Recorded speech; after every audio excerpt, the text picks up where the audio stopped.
Congresswoman Liz Cheney, an outspoken Republican critic of former President Trump, is speaking out after losing her primary in a landslide to a Trump-backed challenger.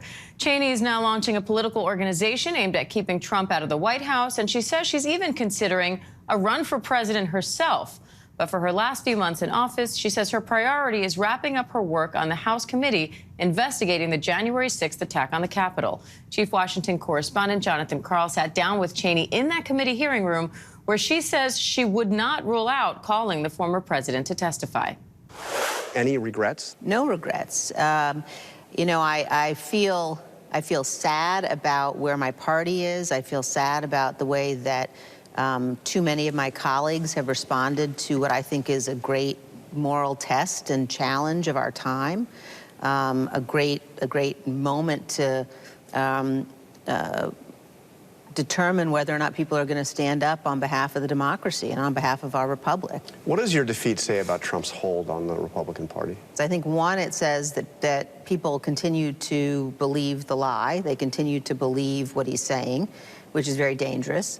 I think it also tells you that large portions of our party, including the leadership of our party, both at a state level in Wyoming as well as on a national level with the RNC, is very sick. And that, you know, we really have got to decide whether or not we're going to be a party based on substance and policy, or whether we're going to remain, as so many of our party are today, in the grips of a dangerous former president. So this is obviously not the end. This is a new beginning for you. You're starting this political organization. What can you tell us? What are you going to do? I'm going to be very focused on working to ensure that we do everything we can not to elect election deniers, and I'm going to work against those people. I'm going to work to support their opponents. I think it matters that much. Will you be getting involved in campaigns against those Republican candidates that are challenging or denying the results of the election? Yes. Including your Republican colleagues here in Congress? Yes. If January 6th can't convince Republicans to reject Donald Trump, what can? Well, I think that as a nation, whether we're Republicans or Democrats or independents, we all have to reject that. And we can agree that there are certain issues we're never going to agree on politically, but we have to come together, you know, across those party lines in order to protect ourselves against that kind of threat. So let's talk about the committee. One of the key figures here is obviously Mike Pence. He said this week he's willing to consider testifying if he is asked. Are you going to ask him? So we've been in discussions with his counsel. When the country has been through something as grave as this was, everyone who has information has an obligation to step forward. So I would hope that he will do that. What about Trump, before you wrap up? Will you ask him to testify? I don't want to make any announcements about that this morning. So let me just leave it there. But it's possible you'd ask him before wrapping up to testify. Yeah, I mean, I don't want to get in front of committee deliberations about that. I do think it's very important, as I said in the first hearing or the second hearing, you know, his interactions with our committee will be under oath.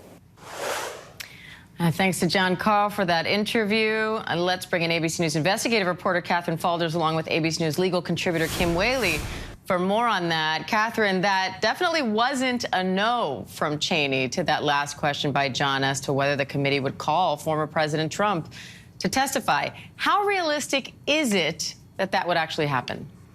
Look, they're not ruling it out, and sources that I've been talking to for months on this have said that it's not a matter of if they call Trump to testify, it's a matter of when, and then, of course, you get into the deliberations with his team. Do they want to invite him to testify publicly? Sources have told me that they don't know if they want to give him that platform, so does he testify behind closed doors? Cheney said something interesting. She said that his testimony before them would have to be under oath. That is one of the factors that they're weighing here. So, again, I think you could see some formal invitation, whether that's a letter to Trump's counsel or deliberations behind the scenes. I know those haven't really been taking place with Trump in the coming months. It's just a matter of when they do that, and if Trump agrees. I think it's unlikely you're going to see Trump sitting before the committee publicly, but that could change. It's also worth noting, importantly, that she said that Cheney said that she would like to see Pence speak before the committee. He said he was considering it, but weighing factors. We've reported that those negotiations have been happening for months with his counsel. A source I spoke to recently said they weren't optimistic that Pence would speak to them. But again, conversations are still ongoing on that front as well. And Kim, this now comes in the wake of this FBI search of Mar-a-Lago, former President Trump's Florida home. A judge has said that he may unseal portions of the affidavit supporting that Mar-a-Lago search warrant. The DOJ is meant to propose redactions on Thursday. What are you looking out for in this process? Well, it's a surprise, frankly, that the judge is even contemplating release of this affidavit for a number of reasons, not just because it puts at risk, release would put at risk sources and methods, potential witnesses, put them at risk, and potentially chill their testimony, but also because the primary reason that these things are kept secret is to protect someone like Donald Trump, because it lays out the potential criminal case against the people that are being whose residence was actually searched. I think what will happen, we'll see some kind of redacted document. My guess is it's a very long document to give rise to probable cause. The FBI supporters will say this shows, listen, there's a lot of information there. They did their homework. I think Trump supporters will say something along the lines of they're hiding things or some conspiracy there. But frankly, the judge here called Trump's bluff, kind of the way that Garland did, because Donald Trump has not gone to the court and said, don't release it. And the court has made that argument publicly. So it's a very, very interesting turn of events. I still think the primary objective for the court will be to protect the integrity of the Justice Department's investigation. Now, Katherine, Senator Lindsey Graham was scheduled to testify before a special grand jury tomorrow as part of the investigation into efforts to overturn the election in Georgia, a separate investigation entirely from the two we've already discussed. So there's this legal battle now over that testimony by Lindsey Graham. What's the latest on that? Yeah, so Graham and his legal team have been trying to quash this subpoena. Last week, a judge ruled that he had to testify. Now, an appeals court has said, has put a hold on that for the time being, sending it back to that judge who ruled that he should testify to weigh other factors, if they should throw out the subpoena altogether, if they should narrow it to include certain protections that Graham should have as a member of Congress. Look, I think this is still back and forth and ongoing. It's unlikely that Graham is going to be able to avoid this entirely. You just won't see him showing up there tomorrow. Kim, between this Georgia investigation, the search at Mar-a-Lago and the case surrounding that and the confidential documents, the January 6th committee, the cases in New York against the Trump organization, when you look at these various investigations, which, if any, do you think the former president needs to be most worried about?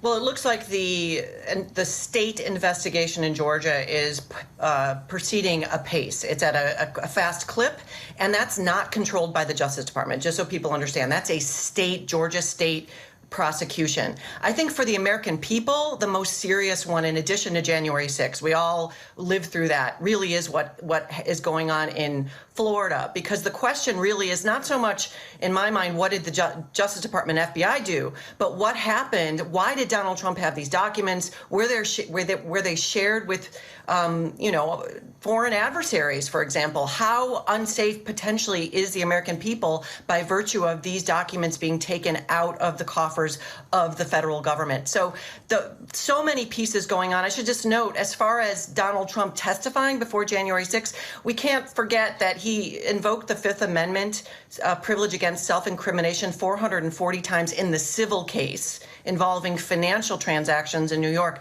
My guess is even if Liz Cheney and others decided they were going to subpoena Donald Trump, I don't think we're going to see a whole lot of information out of Donald Trump because he'll probably listen to his lawyers in that process as well and not actually give testimony under oath. All right, Katherine Faulders, Kim Wehle, we appreciate it as always. Thank you both. Hi, everyone. George Stephanopoulos here. Thanks for checking out the ABC News YouTube channel. If you'd like to get more videos, show highlights, and watch live event coverage, click on the right over here to subscribe to our channel. And don't forget to download the ABC News app for breaking news alerts. Thanks for watching.